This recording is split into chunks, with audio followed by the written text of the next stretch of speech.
नूरी का घर कैसा है? नूरी का घर में कौन कौन है? ये नौरी का घर है। नौरी का घर छोटा और प्यारा है। नूरी के घर में अब्बा हैं। नूरी के घर में अम्मी हैं। नूरी के घर में छोटी बहन है। नूरी के घर में बड़ा भाई है। नूरी के घर में दादी है। नूरी के घर में दादा है। ये नौरी का घर है।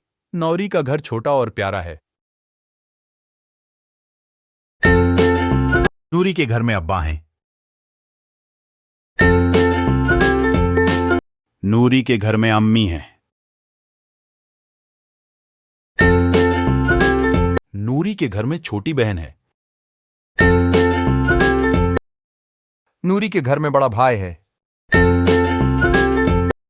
नूरी के घर में दादी है। नूरी के घर में दादा है।